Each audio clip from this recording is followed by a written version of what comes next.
Hello. We planned this ride to try and cram as much fun into a limited time frame as possible and work around a changing wildfire situation.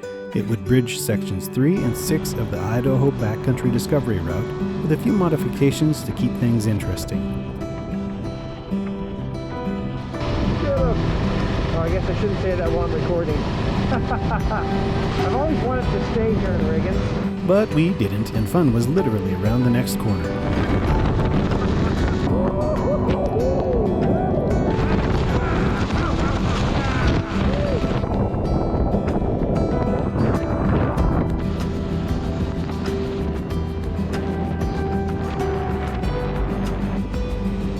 We accessed the backcountry from McCall, opting to stay in civilization the night before braving the elements. It's all packed better than it was anyway. All right, as we're getting ready, I've got us being videoed.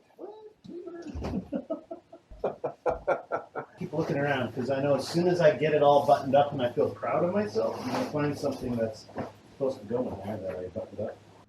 Everyone has a system for packing and preparation, some better than others. A nice tradition is to find something that'll stick to the inside of your ribs for a while, like this.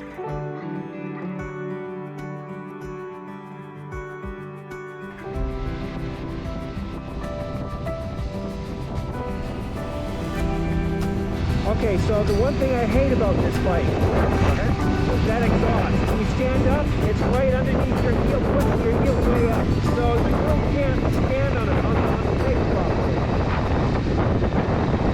And that really kind of sucks. A solution we found to this was a Scorpion Circuit taper silencer from Rally Raid. There's a lot more space for your foot. Even Bigfoot could use it.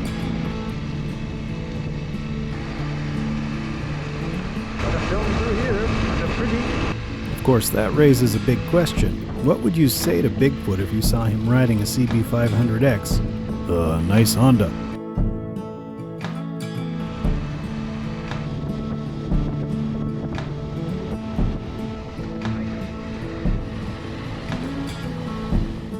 Which way are we headed?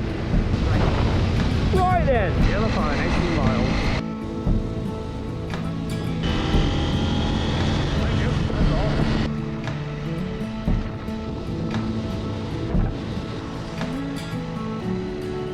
McCall is about 50 miles from Yellow Pine, which is where we joined up with the Idaho Backcountry Discovery Route.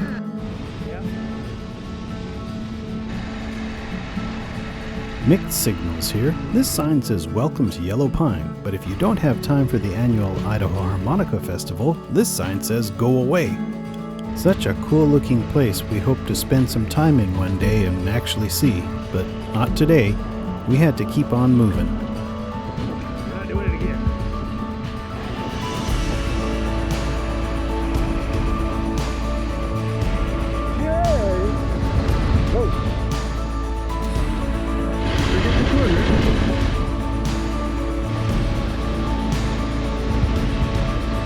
Ooh, that's beautiful right through here. With a little waterfall there.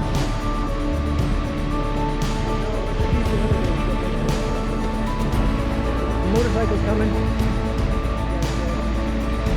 Ah, this does not have a quick shifter on it. I did not like it when I just did that.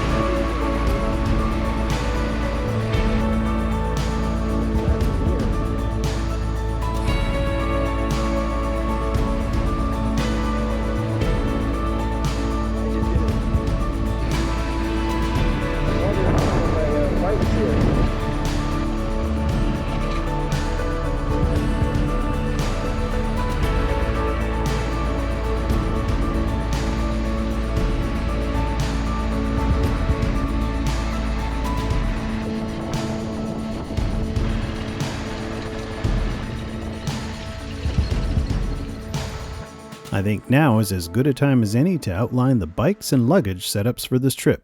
Take it away, Bob. Exhibit A is a 2014 Honda CB500X configured with a full Rally Raid suspension and wheel kit for improved rough road performance. Luggage is the Tusk Highland Reckless system, which is simple, functional, durable, and costs less than the firstborn's ransom.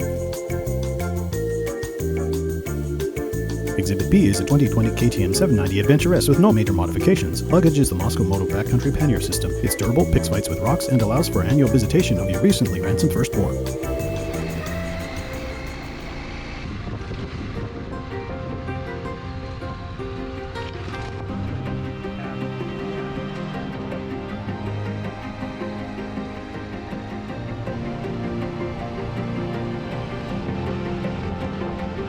weather was great, the scenery beautiful, we were making good time, and we weren't crashing. So what could go wrong, right? We may have a problem here. The headstock on this feels very loose, like it's slapping.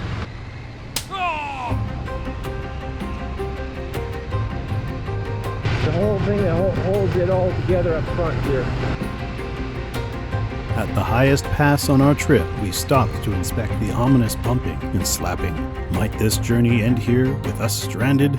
Please. You're watching this, and the slider on the video's not even half done yet. There we go. Yeah, that'll work. What's this thing in here? What's this right here? Oil?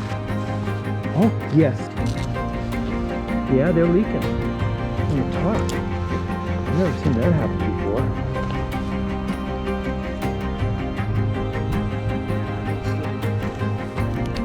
The forks weren't symmetrical in the triple tree clamp, and we tightened everything and the oil stopped and everything worked much better.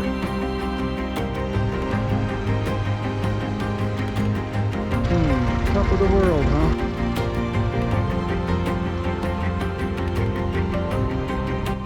Not much of a view that way. The view is off of that thing right there. Might make a good drone shot though. Well, I would throw up my thing going down this little thing here, my thing, but I know that I'm going to go down this like an old fart, which won't look like anything, so how about just forget it. From atop the rock pile, we changed our minds about the view.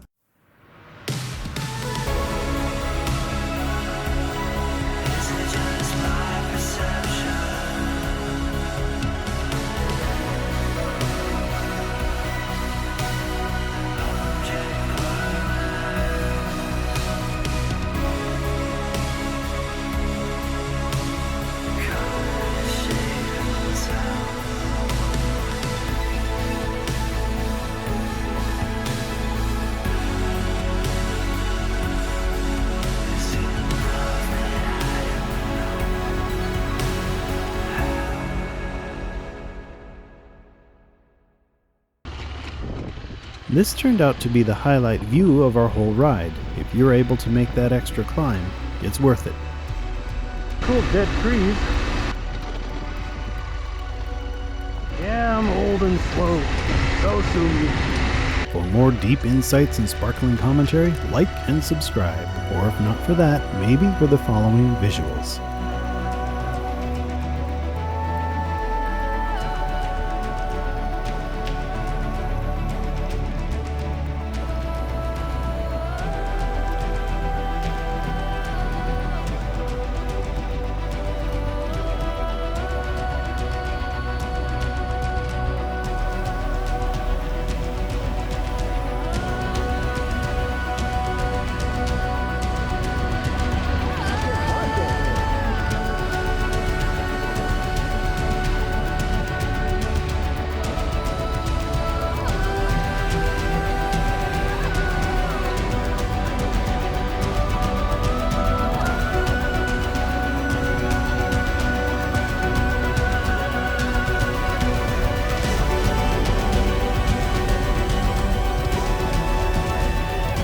Sorry to break up the mood, but these signs, if you've made it all the way out here and can't see there's an abrupt edge, then you've got big problems.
camped along the Salmon River on a big sandy beach. In spite of the kids' summer camp going on, it was tranquil. Didn't take many pictures, which is why we're using some of these ones.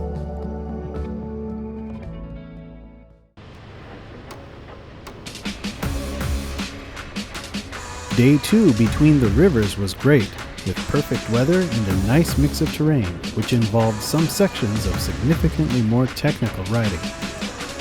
I enjoyed this scenery just as much as being up on the top of a piece of the mountain somewhere.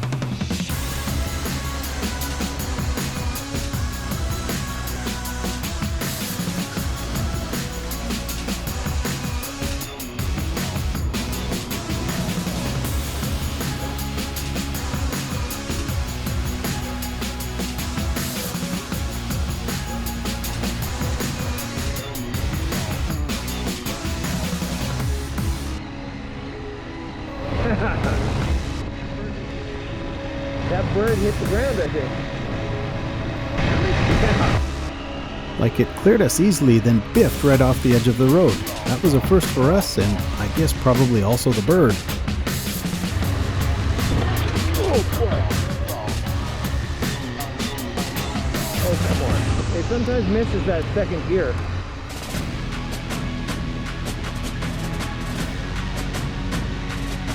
Whoa, little thick there. Yeah, I felt it. It took a long time to come on. Ooh, okay, bit of a rock climb. Not a big deal. Me too. It's a good one.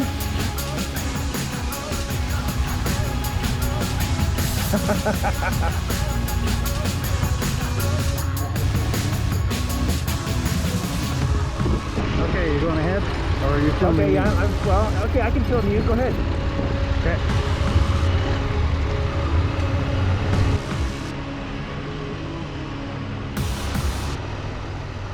Well, stick to the middle on the climb.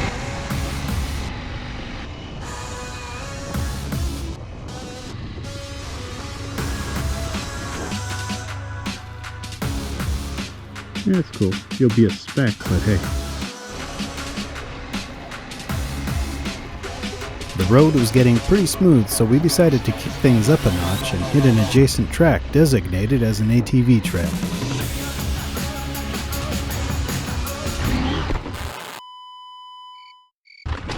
Ooh. That was a bit wide. What a proud moment. Be sure to leave your sage comments below. Ooh. My bag hit the rock because I hugged it a little bit much. We're good. Did you go down? Oh, I saw you do a reary. Yeah, and then I leaned against a rock. Oh, thank God. I just hugged in a little bit too much because I'm used to doing that on these trails. Yeah. And it just so happens that I have a Moscow Moto bag there. Yeah. So it went boonk. Need a hand? I should be fine. I might come back down and do it again though. That was fun. What could possibly go wrong?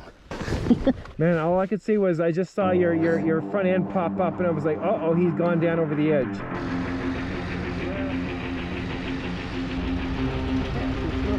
Aside from the obvious lessons to be learned, it's best to just get back on and not overthink it.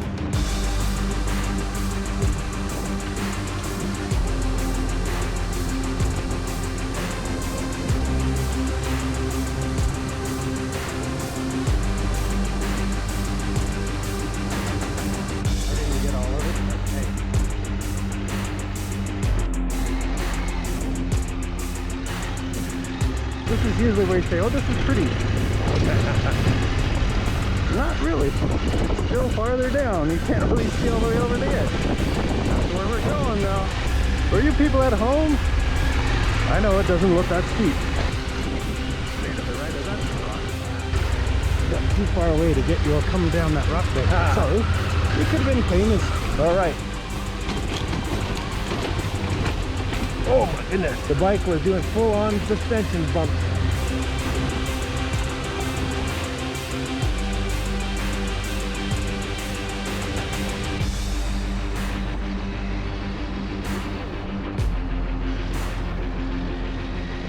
If you like tarmac riding at all and have never ridden Highway 14 to Elk City, you really should.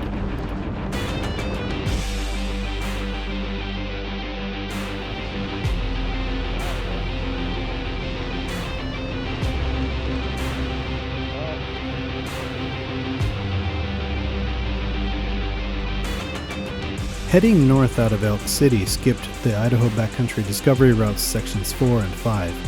Why skip the Magruder Corridor and Lolo Motorway? Well, they both contained fires and more time than we had. First glimpse of the river. I smell smoke. We camped at Johnson Bar on the Selway River and totally whiffed on taking pictures or video of the whole thing. Sorry. An early morning deluge and a fire closing access on Section 6 near Grandad Bridge diverted us way around. We couldn't add the extra day needed to track back in and finish, so we aimed for home.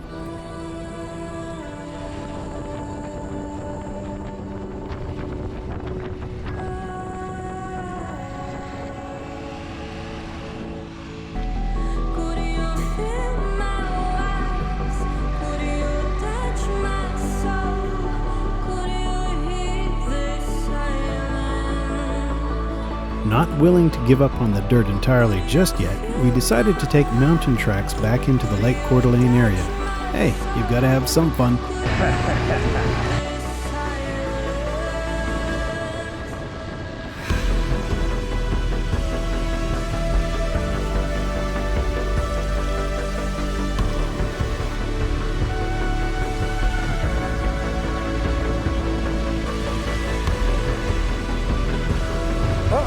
That's the end, Ben, my friend. And we did not bring a saw. Well, we wouldn't have wanted to try and saw that out of the way. Oh shoot, this isn't actually it anyway. And that's the way it is with us.